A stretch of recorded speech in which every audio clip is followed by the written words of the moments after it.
Good morning. Good morning. How the devil are you doing this fine day? I do need to say very quickly, good morning to JH Excavations, or JH Excavation, should I say. It is 5 a.m. where they are. They're in, I think, is that a Canadian flag? It's tiny on my screen. It looks like a Canadian flag, but apparently it's 5 a.m. where they're at. But JH Excavation, good morning to you. Peter McKenna's just joined us on Instagram as well, saying good morning. I'm going to go over to Gary because Gary asked a very pertinent question. Are we all in a better mood today? Well, I am. I'm going to say good morning to Dan Cullen, who just arrived, and also to Chris Ford as well. Good morning to both of you. But yeah, in answer to that question right there, yeah, as it turns out, I mean, I did feel slightly guilty. I mean, not particularly, but I did feel slightly guilty about the fact that I was ranting and raving and not particularly cheerful yesterday morning. Turns out yesterday was Blue Monday. Did anybody else know that? Apparently the most miserable day of the year. And yes, it was Blue Monday yesterday. I don't know whether it was that, because apparently that is a thing.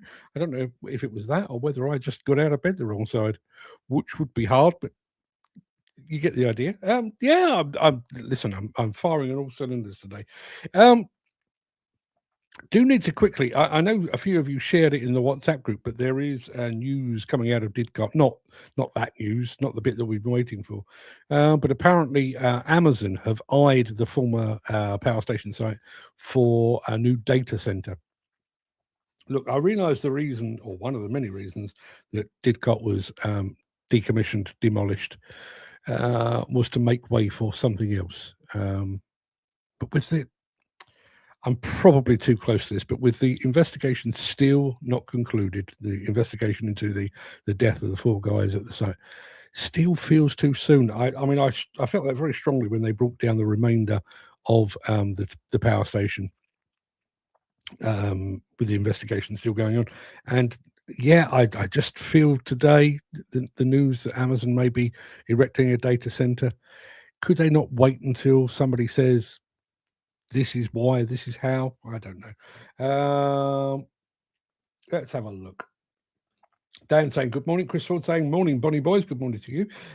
Dan, not Gary. They decided to order 5 low blocks delivered today and now trying to dig footings and can't swing a bloody cat. Well, doesn't matter. You're already Yadma, aren't you? It's a digger joke. I'm hoping you got that. Apparently, Peter McKenna is always in a good mood. I'll take your word for that, Peter. I do my best. Can't always bluff it that way, but I do my best. Loads of stuff to get through today, including with ConExpo now looming on the horizon. We've got the first of our Voyage to Vegas films for you today.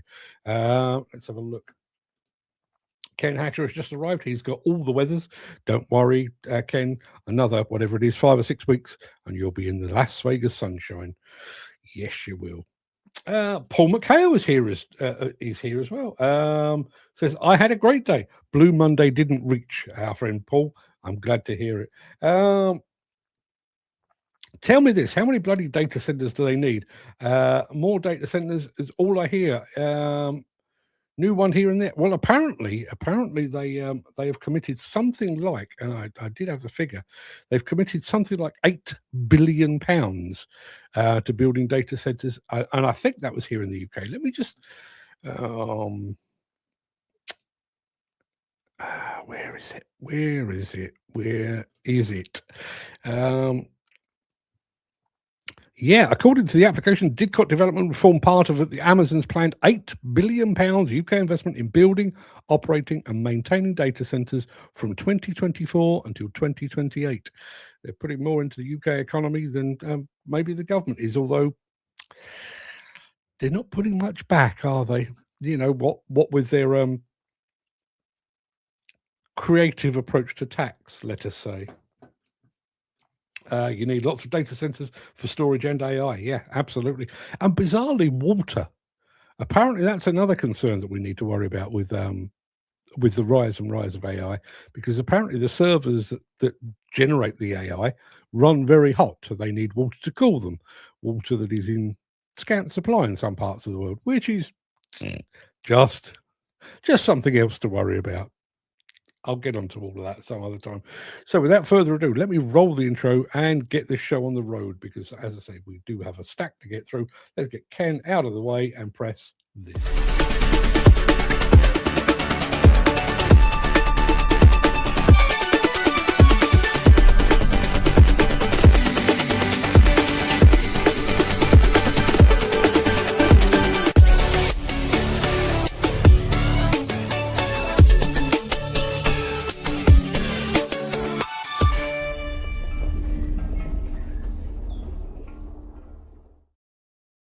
A quick update from Peter, who we often describe him. Before he was a musical maestro, we used to describe him as the king of copy and paste, because you just copy and pasted this. Data centres provide the essential physical infrastructure that underpins every aspect of the UK's digital economy, supporting everything from cloud services and online payments to the Internet of Things and AI.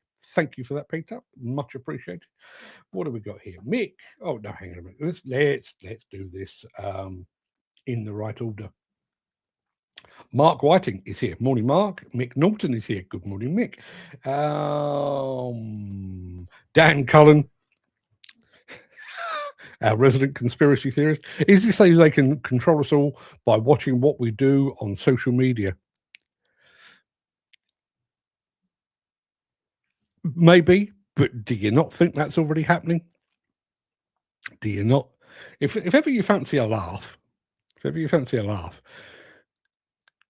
in what with your phone within reach, talk about a random item of, a random piece of furniture, or a random item that you might potentially buy, but only if you're a complete lunatic, and then see how many hours it is before your Amazon app offers you that very item for sale.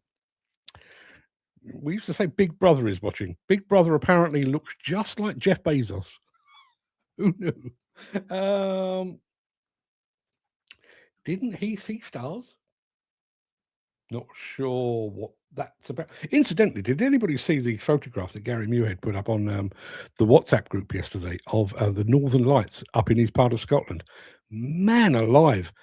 There was a bit of me that thought, well, that is absolutely beautiful. That is stunning. There was another bit of me that thought, yeah, I reckon that's what the end of the world will look like.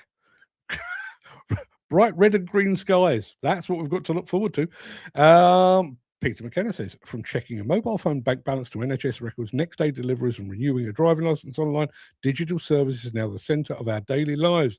What's easy to overlook are the implications of these day-to-day tasks. Every time you click make a transaction or transfer data, you rely on physical facilities that run around the clock to store stuff.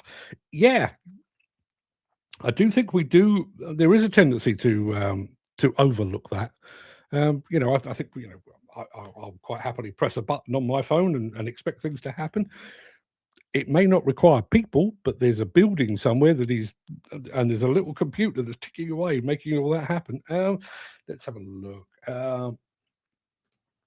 Correct, says Ken. Then it appears on Facebook 5 minutes later. Yeah, absolutely.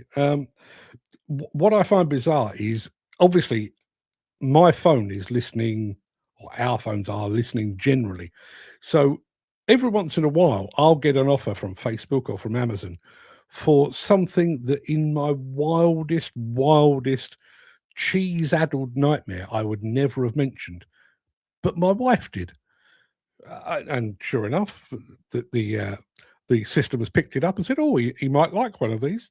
I really don't. Peter rightly pointing out, yeah, before I incur the wrath of Jeff Bezos, even the Breakfast Show broadcast utilizes data centers. Jeff, I'm sorry. Your wife's lovely. I love your books. No, I really do actually like your books. And taking over the whole of Venice for your wedding was a perfectly acceptable thing to do. Please don't take us offline. Gary says, where's all this power and energy coming from to supply all these data centers when this country has a shortage of electricity? Well, we're not talking about power cuts a long time ago. Yeah, absolutely. I mean, I do wonder, given the scale of some of these things, and if you're investing £8 billion over the course of 4 years, maybe the part of the plan is to generate their own power in some way, shape, or form. But given the fact that a data center will be a fixed location, maybe a solar farm or something like that to power itself, I honestly don't know. I thought Gary was in Greenland. Those pics were spectacular. Yeah, well, let's face it. Gary wouldn't want to be in Greenland right now because the US Marines could be heading over the horizon at any particular point because Donald Trump has got the hump. Donald Trump has got the hump because he didn't get a Nobel Peace Prize. And he can't actually spell Nobel. He says Nobel Peace Prize. But he apparently, I don't know if you picked up on this. He keeps on going on about all these wars he stopped. It was 6, and then it was 7, and then it was 8. The last I heard, and I don't think it was him that said it. I think it was his press secretary, Caroline Levitt, said he stopped 8.5 wars. 8.5 wars. So was it a half war that he stopped, or was there a full-blown war that he's only half stopped? If anybody's got any idea on that, love to hear from you. Ken Hatcher saying cat diesel generators would kind of defeat the object of the whole environmental plan, wouldn't it? Anyway, people, I've already pressed the intro, so let me tell you, it is Tuesday, the 20th of January. Welcome to the Breakfast Show. I am your host, Mark Anthony, the Walrus of Demolition, the Lord High Chancellor of live streaming, the authentic voice of the global demolition industry. In today's show, when DKN met JCB, getting heavy with Hyundai, Lugong electrifies the construction equipment world, and the voyage to Vegas starts right here. Plus, in today's edition of Mark's Morning Monologue, a call for intervention, and we will get to all of that in just a moment. Let's have a look. Chris Ford says the half war will be Greenland. And Dan saying, what war has he actually stopped? He's lost his marbles, didn't even know there was 8.5 wars. Well, not entirely sure. He don't know that, actually. Maybe we should put some tariffs on his Scottish golf courses. That's a fantastic idea. Yeah, absolutely. I promise I will get on with the show in a minute because I felt very guilty about not starting the show until Ken had gone back to work yesterday. But one of the things that struck me, that notion of you kind of need the right leader in place at the right time. When you've got Mr. Trump basically threatening the NATO alliance, couldn't we do with a strong, forceful, stubborn, forthright leader? And what have we got? You get the impression that Keir Starmer would basically hand over Greenland just to avoid the conflict. Not what we need right now, in my opinion. Anywho, people, let's have a bit of Caterpillar, and then we'll jump straight into JCB after this.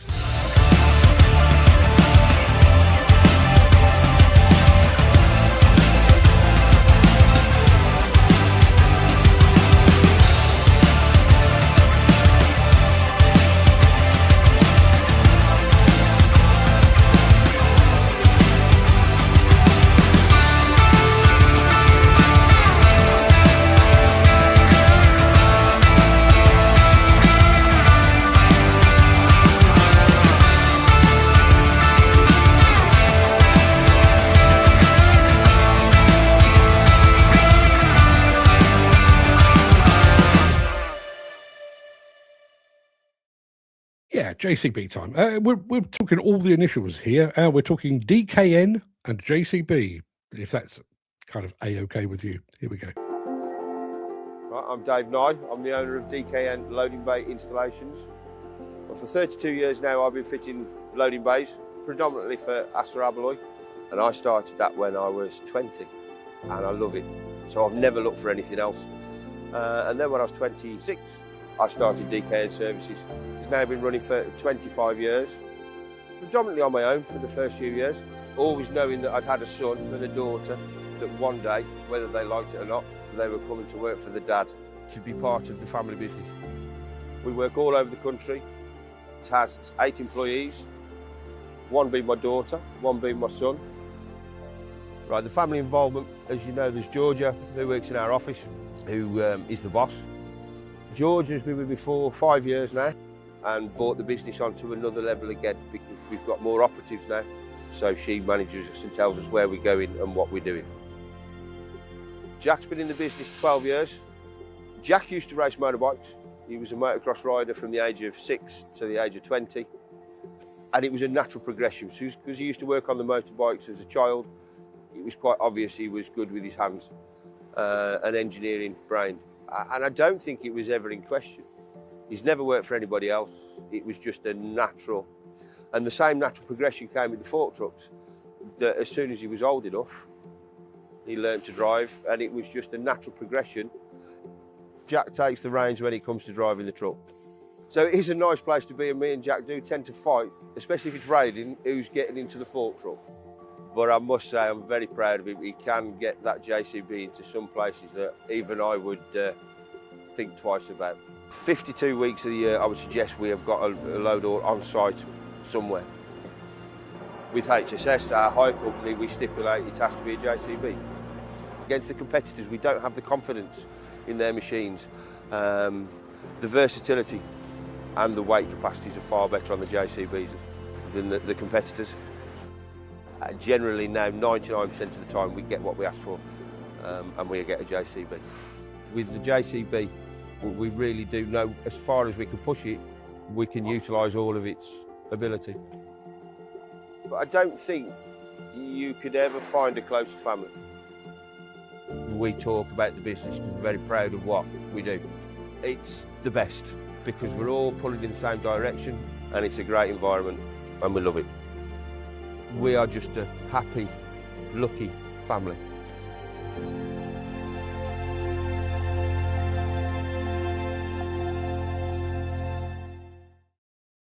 What a cracking story. Yeah, I'd love to see that. And I know Dan Cullen had something to say there. He said, that's fantastic, keep it in the family. It is hard to work with families. Well, you say that. I've worked at home now for 20 odd years, surrounded by my wife and my various offspring. Always found it an absolute treat. I'd rather be surrounded by the people that I chose to spend my life with rather than some random strangers that I've been thrown together with. Ken Hatcher saying, brilliant video. I agree 100%, Ken.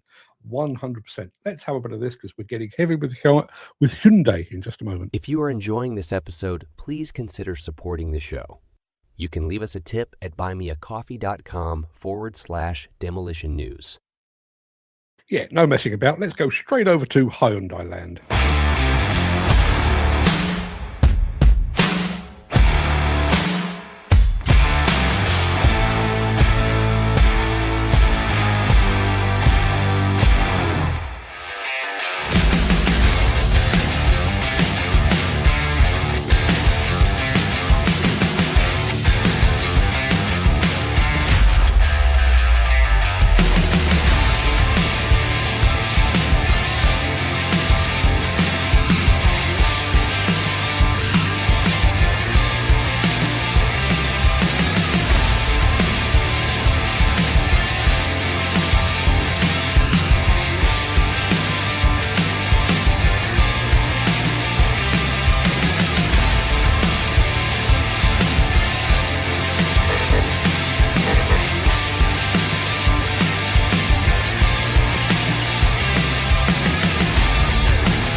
a comfortable tomorrow.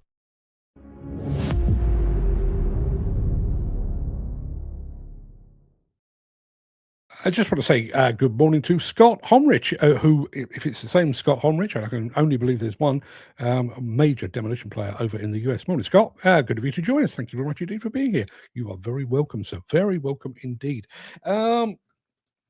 Mick Norton says this, and he's right. I was reading that many AI models are becoming more agreeable and even sycophantic to please the user. I have experienced this. I told you a few weeks back that I've created on Google Gemini, you can create an AI agent, and I have created an AI agent to basically act as my sub editor. So when I've written things like today's morning monologue, I throw it into the AI and say, can you check this for spelling, grammar, flow, clarity, and that kind of thing, and it comes back. Every once in a while, it's not every day, but every once in a while, it'll come back and say, "Oh, this is a masterpiece. I can find nothing wrong with this at all. You are clearly a literary giant." At which point I say, "All right, enough of that. What do you really think?" And it comes back and says, "Oh, actually, it's full of mistakes." But yes, that is a real thing. Sycophancy in AI, it is a real thing. You need to be aware. Andy Thornton has just arrived saying, morning all. Andy, by about, I would say about 4 minutes, the free money has run out and the dancing girls have gone. And they were a particularly fine bunch today, I have to say. Chris Ford says, I also run a 2019 HX300, and it's been a great machine. Yeah, I don't hear too much bad about Hyundai machines at all, or Hyundai, should I say? I'm never entirely sure. Hyundai for our British viewers and Hyundai for the Americans, I guess. Maybe the Koreans. I will actually ask a Korean one of these days, how do you say it? They'll probably tell me I've been doing it wrong for many, many years. Loads yet to go through. We're talking electric in just a moment with the fine folks at Lugong after this. Since the finance bill came into effect in April, the construction industry has seen a surge of fuel thefts. The rising cost of living has placed an additional risk of theft by employees and contractors, as well as opportunistic thieves. By using diesel dye and placing warnings of its use, you are sending a clear message that this is your fuel.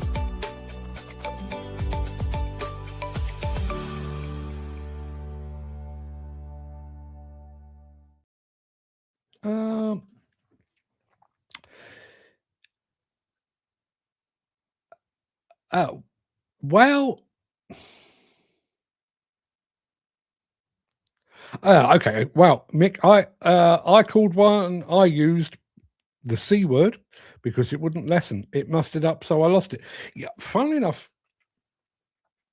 the biggest obstacle I have with Google Gemini is in the creation of images. I don't actually think that Google Gemini produces particularly good thumbnail images. So when I've written an article and I've had it checked and, and I've argued with it a little bit and I've finally got the article to exactly how I want it to be, I then generally say to it, any suggestions on an image? And it instantly creates an image. So I say, no, I don't want an image. I just want your suggestions. And it creates another image. No, I just want your suggestions. And it comes back with a suggestion. You say, okay, can you give me a prompt that I can take from here and then put it into something like Grok, another AI, which produces better images? And it produces another image. And I'm literally sat here saying, I don't want an image. I don't want an image. I don't want an image. And it keeps spitting them out. So yes. Did you see the book I got last night on Edward Young? It was very interesting. Poetry, the money he made. I didn't, to be perfectly honest with you, last night kind of dragged on a bit. I was working on something completely different. And I caught a very quick glimpse of the photographs that Gary sent through and didn't get to look much more at that. I'll tell you what, I did think I mentioned this the other day. I'm currently listening to the audiobook of Young Once, Nigel Planer's autobiography. Really good. Really good. I'm sure I said that yesterday, but the deeper I get, the happier I am that I bought it. Lugong. Lugong is gradually bringing electrification to the world. This is a bit of a roundup from its various installations around the world. Here we go. Revolutionary. Smart solution. Made for tough conditions. Modern, advanced technology.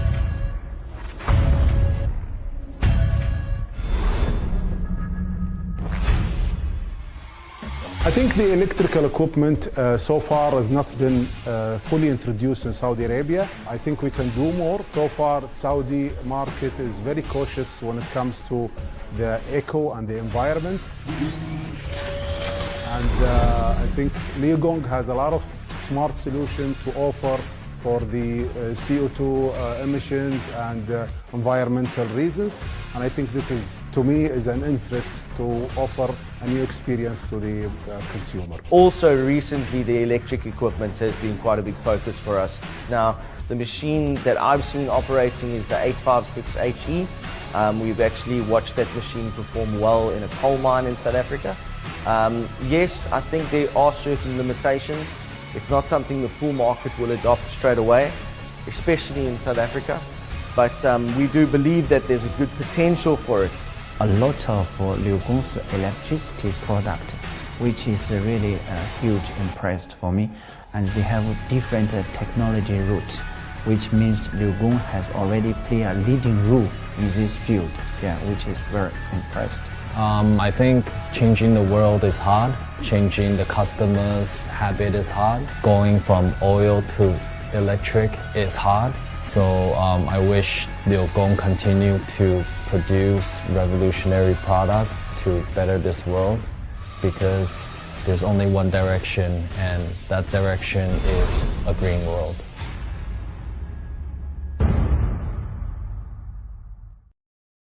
Yeah, not much of a loving going on with AI at the moment. Dan says, I use ChatGPT and it keeps getting things wrong, so I deleted it.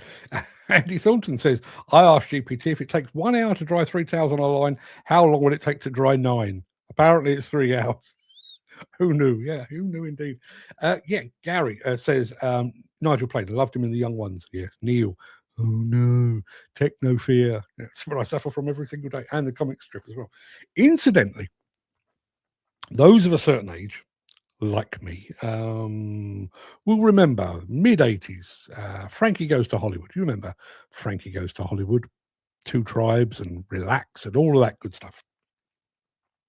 Was watching an interview last night with their former guitarist, Brian Nash, Nasher, as he was known. And he was talking about the fact that basically for the first 10 years, I mean, Frankie Goes to Hollywood only lasted for 3 years, 2 albums, and then they were done. They all went their separate ways. But because they'd signed up to such a terrible deal, they didn't make any money until their greatest hits came out, at which point they started to earn some money. So as a result, first and foremost, Brian Nash and the other members of the band found themselves, he had to sell his house. He ended up unemployed. He was on food tokens, on the dole, properly on the scrap heap, basically. And ended up, he now organises funerals. That's his job. He is a funeral arranger. That's what he does. Everybody, I think, of my age remembers the first time they saw Frankie Goes to Hollywood, which was on The Tube, the TV show The Tube on Channel 4. But they'd actually been played on the radio before that. The first person to play them on the radio was the DJ Janice Long. I'm sure many of you remember Janice Long. Well, Janice Long passed away not so long ago. And who organised her funeral? Who gave the eulogy? But Brian Nash. All came full circle. Janice Long helped make him famous. When he was no longer famous, he did funerals. And when he did a funeral, he did hers. Isn't that weird? Yeah. Let's have a look. Now, here's the question. What is the actual difference from one brand to another? As they all seem to lack differences in cab and power. To be honest, I know a guy who operated electric machine and hated it. Horses, 4 courses, I would say. And I do wonder if one of the biggest stumbling blocks to electric, and then after that hydrogen potentially, will be fixed attitudes. I've always had a diesel and I will always have a diesel. I do think there's going to be a bit of that. I think if you were to put somebody relatively young, relatively inexperienced, that hadn't necessarily grown up with diesel on an electric, I don't think they'd notice the difference, to be perfectly honest with you. Dan goes on, he could only work flat out for 4 to 5 hours and had to recharge again. So he left to go back on a diesel machine. Chris Ford says, Frankie says relax. Yeah, Frankie did say relax. Frankie said many things.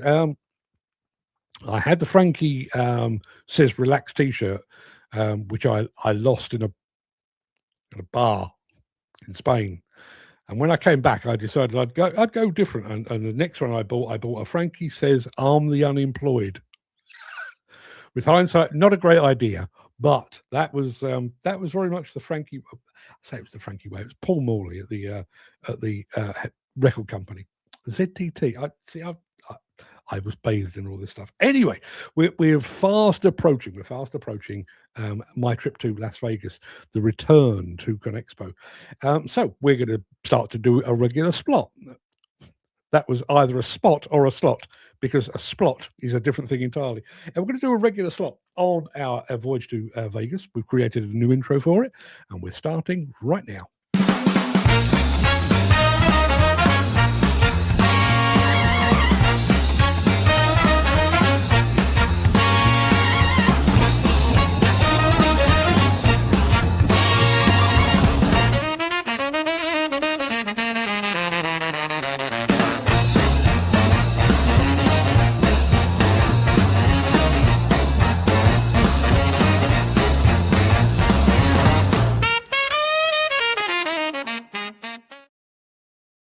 Yeah, so for those of you that are going, this is what you've got to look forward to. For those of you that aren't going, this is a glimpse of what you'll be missing. Construction isn't just a job, and we're not just a trade show.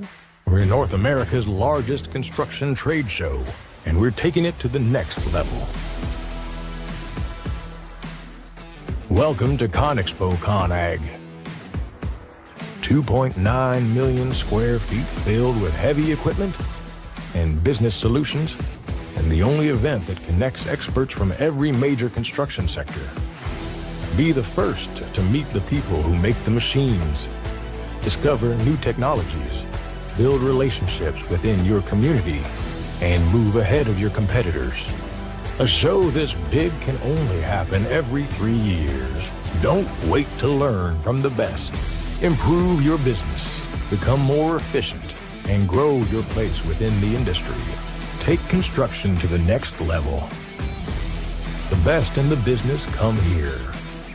Join them in Las Vegas in 2026. Be the first to know when tickets go on sale. Sign up for alerts and get access to exclusive discounts. This is ConExpo ConAg. Need to grab me one of those hats to give away when I come back. I'll keep you posted on that. Andy Thornton says, ConExpo ConAg, that's a mouthful. Yeah, it was a coming together. There was a ConExpo, there was a ConAg, which is construction and agriculture.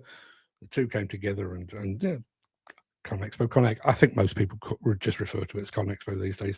Gary Muirhead says, didn't Holly Johnson also have a solo career? Holly Johnson did have a solo career. I bought the album and the standout tune on there was called Americano. Yeah, Americano. Holly Johnson. Bizarrely, because I was watching this Brian Nash interview yesterday. Look back. Holly Johnson, not a particularly good singer, not a particularly good performer, but man alive, I really like Frankie Host Hollywood. Gary, I've seen the price of a ticket for Crescent. It is not cheap. No, it is not cheap. Thankfully, being a member of the press, I can just kind of pitch up and they welcome. Well, I was going to say they welcome us with open arms. That's not strictly true. We had pre-registered for press passes, not the last ConExpo, but the one before. And we were supposed to pick them up prior to the show. Nobody, as far as I can remember, nobody told us this. You can pick them up at the airport on your way in. You can pick them up at some of the hotels along the strip, which we didn't do. We just arrived and, had a couple of days fanning about and then turned up at the show. and they charged me and Fred $120 to get in, to then go and pick up our tickets, which basically allowed us free entry. They said we could claim a refund. They lied. Yeah. I had to drop best part of 200 quid just to get into a show to pick up a ticket that made the show free. Go figure. Jim says, sorry, peeps. Sorry, I'm late doing a LinkedIn job post. Fair enough. Jim, I'll keep an eye out for that, and I will circulate it far and wide if I get the opportunity to do so. You can leave that with me. I suppose I've missed the birds and the free money and my dream job, testing and developing machines. All of that was widely available earlier. Yeah, it really was. Incidentally, talking about dancing girls and stuff, apparently this show is being watched currently by somebody over on Instagram who goes by the name of Very Wet Pussies. Not just regular wet, but very. Yeah.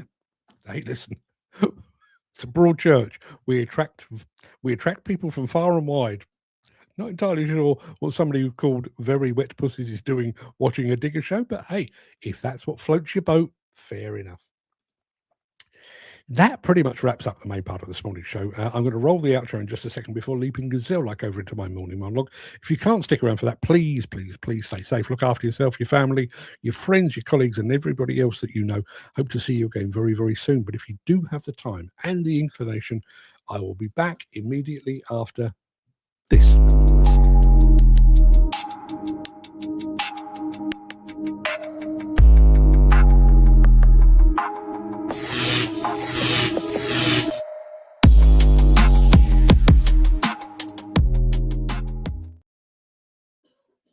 The mourners gathered at the graveside turn their collars to the wind and rain. They stand in a ragged circle, family, friends, colleagues, and acquaintances. They're united in grief and in sadness. But as the coffin begins its slow descent, there's something else, something unspoken. In the midst of the grief, there's regret. Regret that they didn't spend more time with the deceased. Regret that perhaps they missed the signs that all was not well. Regret that they didn't intervene when the signs were all too clear. There's the friend who remembers a dinner. He saw the way the deceased's hand shook as he reached for the wine list. He saw the dilated pupils, the frantic energy of someone running away from something they couldn't outpace. He knew that the social use had become a dependency, that the drugs were no longer just a threat, were no longer just a phase. But he said nothing. He didn't want to be that guy. He didn't want to ruin the evening.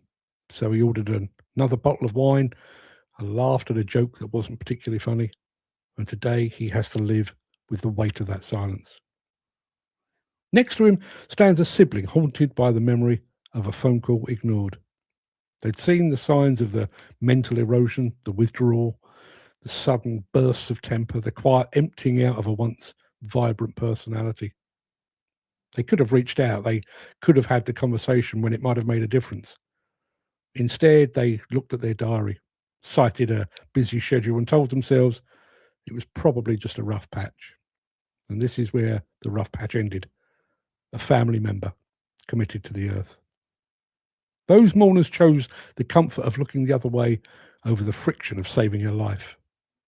And now, as the first handful of earth hits the lid of the coffin, they realise that their fond memories are nothing more than a thin veil over a mountain of regret. That the pain of loss is exacerbated by their failure to intervene when they still could.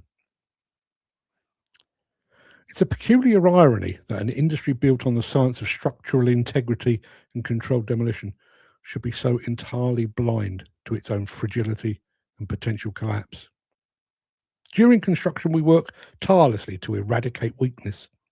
In demolition, we can walk into an office block and point precisely to the point of likely failure.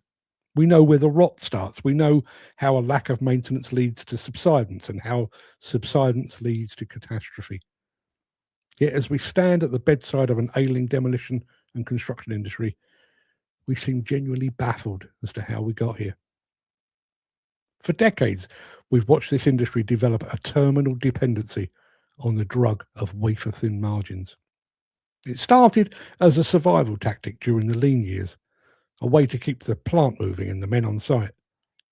But it became an addiction, We began to crave the high of winning the next contract at any cost, even when the numbers on the page resembled a suicide note.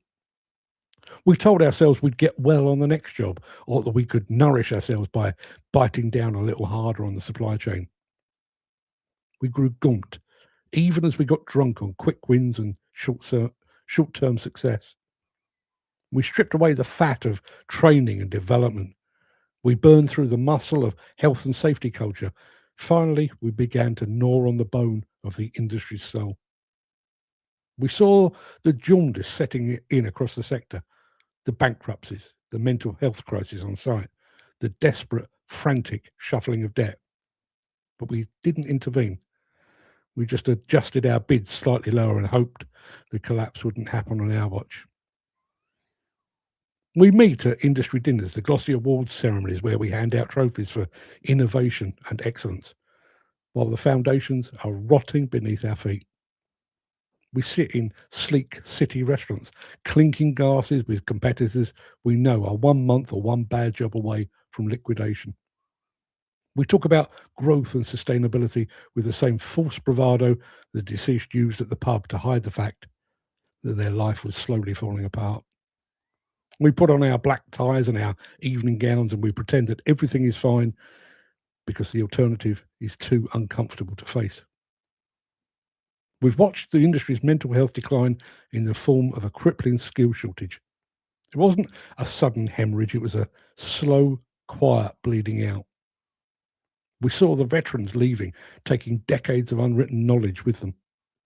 We saw the young looking at our industry with its brutal hours, its predatory margins, and its man-up culture, and deciding they'd rather be anywhere else. We saw the empty apprenticeships and the aging workforce, but we treated it like a minor snagging list rather than a structural failure. We looked at the gathering dark clouds and we waited for someone else to fix the roof. There's no cheery end to this monologue because there's no cheery end to a funeral. There's only the cold, damp reality of what remains. If we continue to look the other way, if we continue to value the win over the work, the short-term margin over the long-term well-being of our men, then we are merely rehearsing for our own burial. If we don't find the courage to stop the descent now, we will all find ourselves here soon enough. Our fond memories of a once great industry entirely outweighed by the crushing final weight of regret. We're an industry that prides itself on building things to last. Yet through our refusal to intervene, through our addiction to the bottom line and our silence in the face of decay, we're ensuring that the only thing we leave behind is a hole in the ground and a group of people standing around it, wondering why nobody said anything while there was still time. I realise it's not Blue Monday anymore. I realise I should be more cheery, but that's how it strikes me at the moment.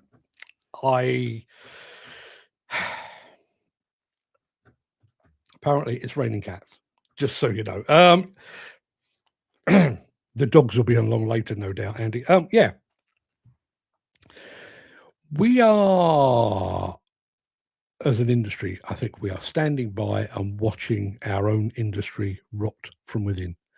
I do want to very quickly stop, hold that thought. I want to say good morning to Jan Roberta from Devellon. Sorry, I was thinking Doosan, but it's Devellon. He is their demolition specialist who is watching over on Instagram. Morning, Jan. Haven't seen Jan since Balmer, but good to have him on board. So yes, we gather. I almost went Ozzy Osbourne there. We gather in our masses and stuff like that. Industry awards, conventions, seminars, exhibitions, all of these things where the industry gathers and everybody puts on a brave face about how good the industry is, how well they're doing, and the industry is literally rotting beneath them. And I'm now at the point where I don't actually think anyone's going to do anything.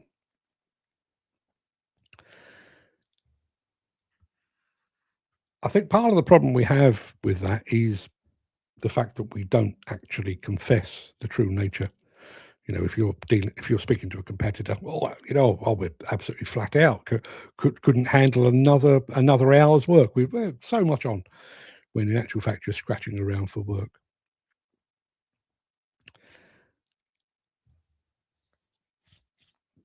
The problem, as I see it, is simply this: ours is a cyclical industry. We have ups and we have downs, and then we have ups and then we have more downs. Those ups and downs are usually somewhere between 5 and 10 years apart.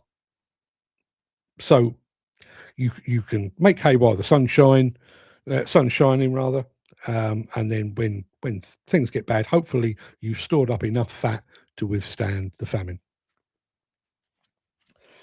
Where we are today, I think, is different.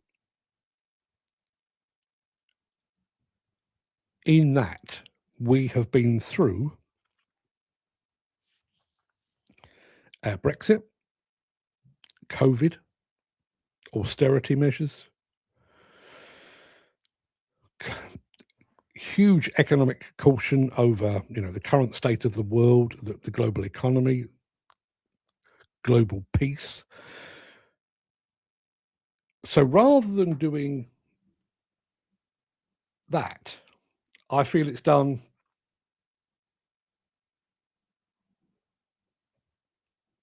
that.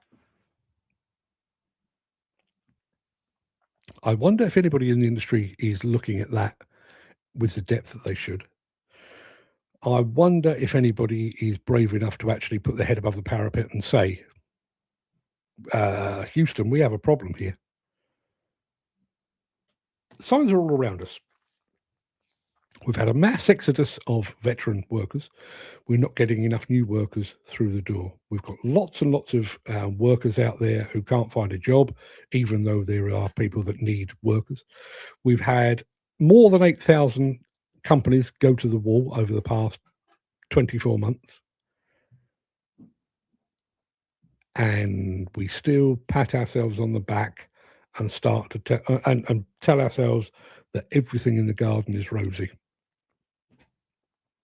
I don't believe that. Now, maybe I sit in a different position.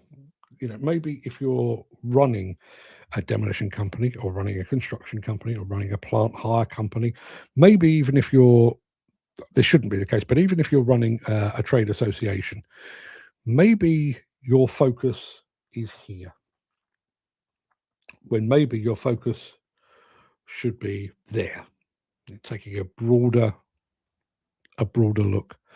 And even when you think about trade associations, you know, not everyone is a trade association member.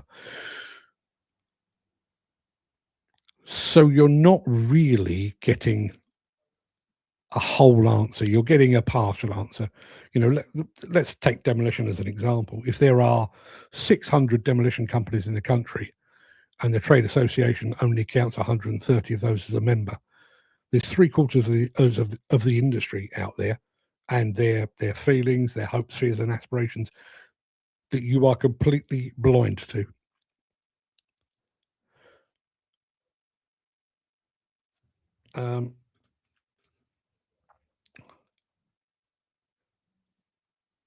Question is, why should they? There's so many talk shit and don't back you up.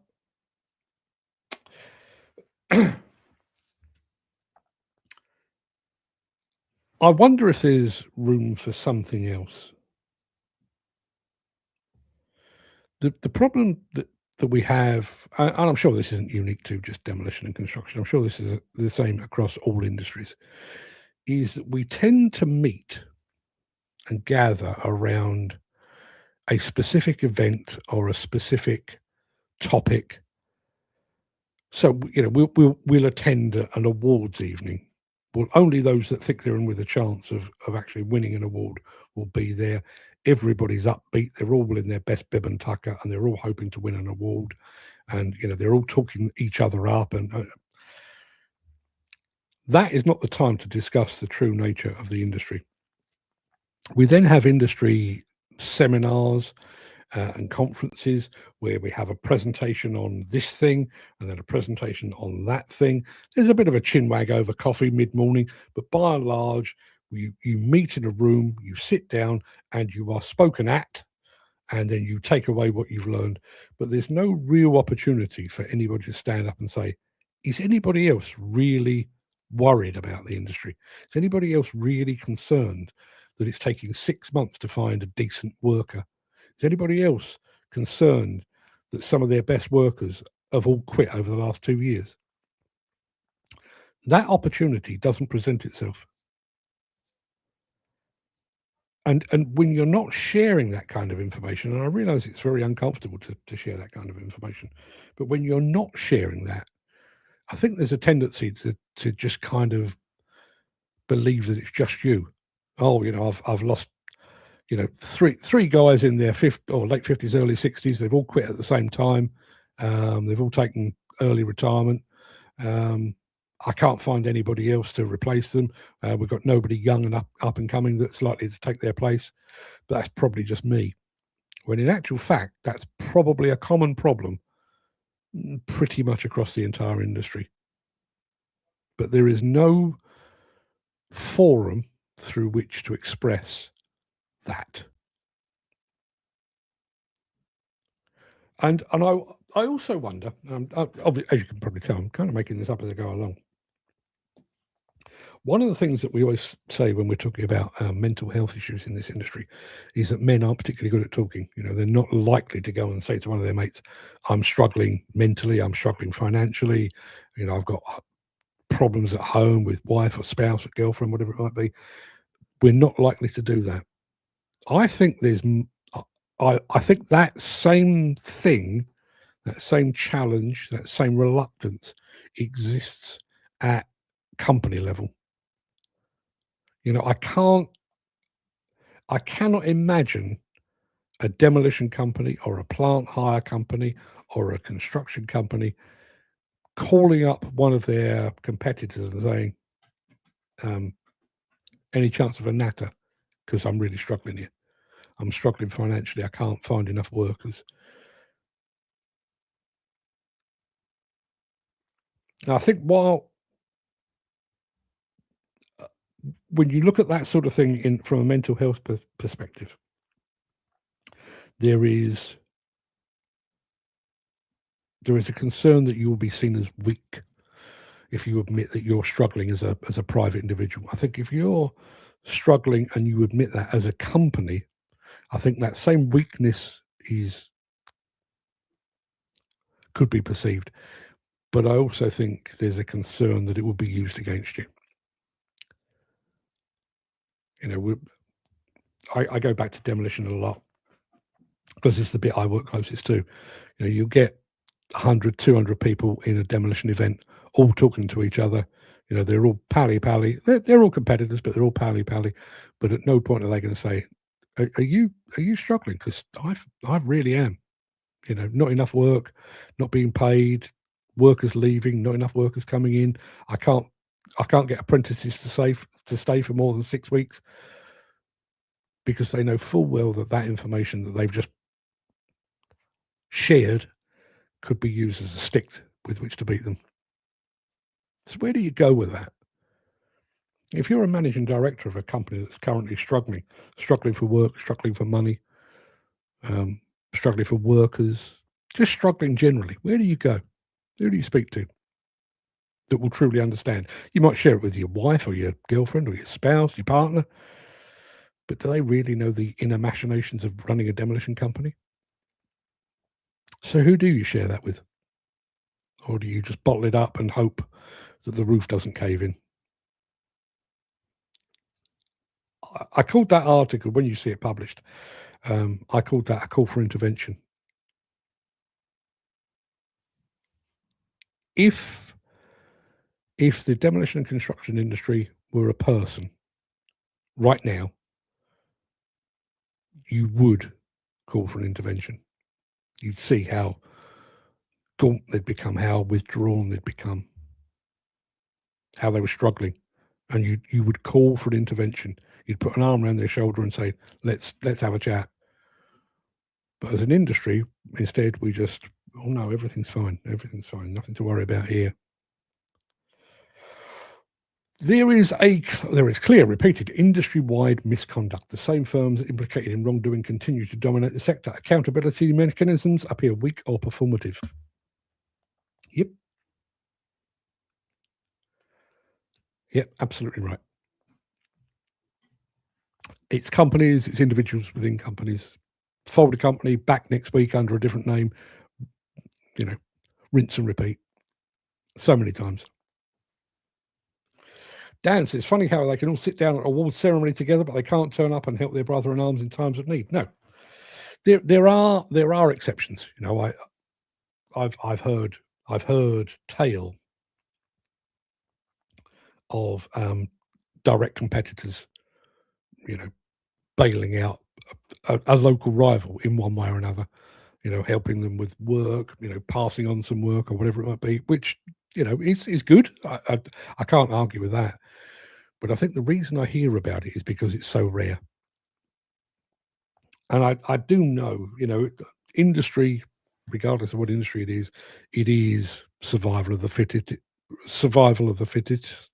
fittest. It is Darwinism writ large. But but for the grace of God, I'd much rather, personally, I'd rather help somebody up than push somebody down.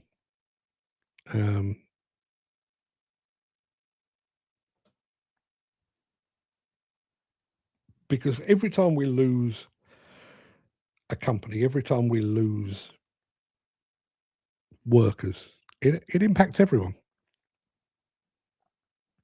There's a short-term gain. If a company goes down, suddenly there's some people that you might want to pick up and put into your workforce, which is fine. But that's not bringing new talent into the business. It's not attracting new, dynamic, enthusiastic workers with a different perspective. You're just recycling all the time. And when you're recycling, you're not actually adding to the greater industry pool. I'm mixing my metaphors here somewhat, but if you are constantly drawing from the same pool, sooner or later that pool runs dry, not for one, but for all. And nobody is addressing the fact that pool of talent, of money, of work, of workers is just a muddy puddle now. All those questions could be asked anonymously and answered anonymously so the concern can be gauged and then discussed at all at an industry federation level. I agree with the first two bits of that, but nobody's doing that. Nobody wants to ask those questions, for one thing. And when industry federations gather, they have become entertainment. Rather than gathering around a table or in a seminar space and trying to truly gauge where everyone is, we have guest speakers, we have presentations from equipment manufacturers, service providers who often have paid for the privilege of being there. It has become entertainment. It's not educational in the truest sense. Some of the presentations are, but it's not educational in the truest sense. And there's no space. I attend events from time to time, and you arrive, there's a cup of coffee where you catch up with the first person you see for 5 minutes, and you sit down and you are hit with a presentation, and then another one, and then another one. And then we break for lunch, where you get to catch up with one or two other people, and then you go back in and presentation. At no point is there a stop to say, anybody like to say, anybody like to share, anybody like to come up on the stage and give us the real state of the industry nation. Never, ever happens. The truth is because too many people in the sector benefit from not asking the difficult questions. Yeah. I think there's a lot to be said for that. I think there's an awful lot to be said for that. And I would even say that industry bodies and federations are partially guilty of that. There is that desire to huddle together for warmth when times are hard, and maybe I'll get some information out of that trade body that might help me over this current hump. So I'll part with my 2,000, 3,000, 10,000 quid to retain my membership of this august body, in the hope that it might actually put me back on the straight and narrow. When in actual fact, you'll pay your money, you'll have to attend a certain number of events, you'll go to the events where everybody tells you that everything in the garden is rosy and you've got nothing to worry about, and then you go back and look at the fact that you can't fulfill the work that you've got, that people aren't paying their bills, that your apprentices are leaving faster than you can appoint them, that your best high-reach operator has just walked out the door to go and stack shelves at Sainsbury's. There's a disconnect. There is an absolute disconnect. And I do think some of that disconnect is, as Andy has suggested there, it is deliberate. There is a desire to present you with the best. I was listening to a thing last night talking about, again, about American politics and about how I've not seen it for a few years. I don't remember watching TV much when I was in Louisville. But apparently, Fox News, which is obviously very pro-Trump at the moment, well, always has been, but very pro-Trump, apparently its coverage of things like violent crime are placed front and centre. And if they can implicate in that coverage of a violent crime a black person, a brown person, a trans person, somebody that is not, pure white and potentially Trump leaning, then they would do that. That they are basically instilling fear in the American populace. My feeling, going back to what Andy has said there, is that as an industry, we have the opposite. We have this tendency to say that everything in the garden is absolutely rosy. You've got nothing to worry about, even though anyone with eyes and a couple of brain cells to rub together can see. You cannot see 8,000 companies vanish in the space of 2 years and say, industry's fine. Industry's fine. What, you cannot look at an industry that has been told to build 1.5 million new homes in 5 years, and rather than increasing its output in the first year, it actually halved its output. You can't look at that as a sensible person and say, yes, that's good. That's a sign of a recovery. It's not. It's not. And even the trade press, bearing in mind that's where I cut my teeth. Even the trade press, they do have this incredible habit of very quickly forgetting what has gone before. Like, for example, if I were to report on something that's been accomplished by one of the companies caught up in the CMA investigations, to this day, and that's, what is that, 4 years ago, soon to be 4 years ago, I will still mention the fact that they were one of the CMA 10. Whenever I talk about Didcot, I refer back to, the contract that was involved. They've not been found guilty of anything, but I will refer back to it. Whereas the trade press now, it's, so-and-so has won a big project. Never mind the fact that, they were caught with their hand in the cookie jar 6 months ago, or their director was up to no good, or whatever. Just overlook it. Here's the good. Here's the good. Glossy events create a distraction. It's a word that I'm bored with hearing, but it is so evident these days. I wish I could remember the exact circumstances, but I do remember there was a something was leaked, and I'm fairly sure it was within the UK government. There was a memo that was leaked on 9/11 that basically the government needed to announce something that wouldn't be popular, and the memo was basically, get the news out now because this will be a cover. Everybody will be so focused on 9/11 and the tragedy that was that nobody would pick up on the fact that we've dropped the ball.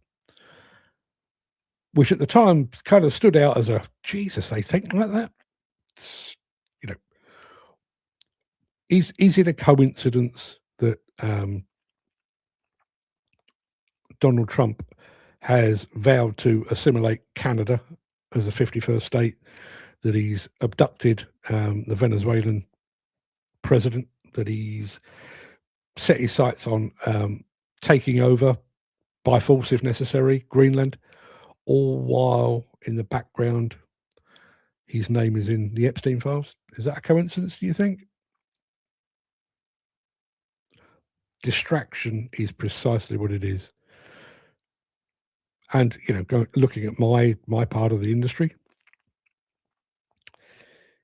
if I were a major construction title, Construction News, Building Magazine, and I literally rang the recession bell and said, guys, you may not have noticed this, but we're in a really bad way here.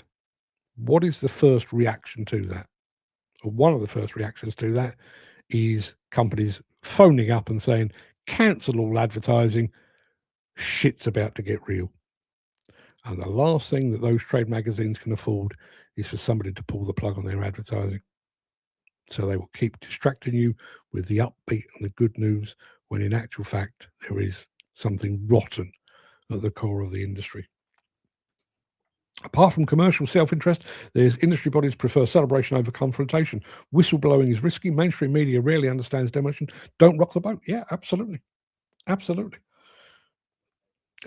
Just to give you an example. Mainstream media this time last week, and don't get me wrong, the guy was absolutely lovely. I was on BBC Radio Berkshire to talk about the imminent demolition of a shopping centre in the middle of Slough, and it's the middle of Slough, which kind of gives you a clue. And the guy, morning Mark, Demolition News editor, and so when are they going to blow this up then? They're not. For one thing, you don't blow stuff up, you blow it down. And for another, do you really think that we should be using explosives in a town centre where there are pedestrians and neighbouring businesses and Uncle Tom Cobley and all? There is a complete misunderstanding of exactly what demolition is, and construction to the same degree, I would say. Mainstream media don't get it, and I don't think the public gets it either.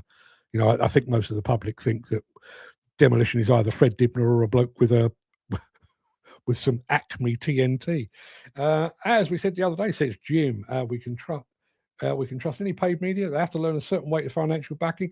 Better to trust a person has everything to lose by telling their story. Yeah. Listen, this is a thing that cuts both ways. Do I sell as much advertising as those that focus on the positive? No, I don't.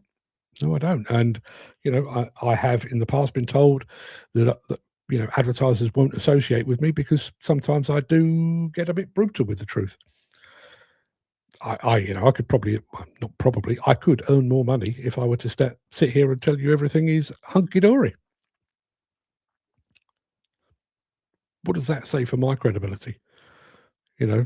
Rome's burning and I'm up here with me fiddle saying, don't worry lads, all is well. Ignore the flames. Everything's fine. Just makes me an idiot, doesn't it? So there you are. Someone needs to intervene. I mean, I've raised my concerns about the patient that is currently lying in bed 11 in intensive care, looking very poorly indeed. We just need somebody to come along and say, okay, let us gather together and help this person, this industry, through its darkest hour. But I shan't hold my breath. I'm going to be back here tomorrow. I will try and do something a bit more cheerful tomorrow. It's not been a good start to the week, is it? But I'll try to do something a little more positive and upbeat tomorrow. But don't bank on it. But I'll be back here tomorrow at 10 a.m. for yet more of the same, and probably some more voyage to Vegas footage as well. So stick around for that. Until then, everybody, have a fine and splendid day, and look after yourselves. I'll be back tomorrow.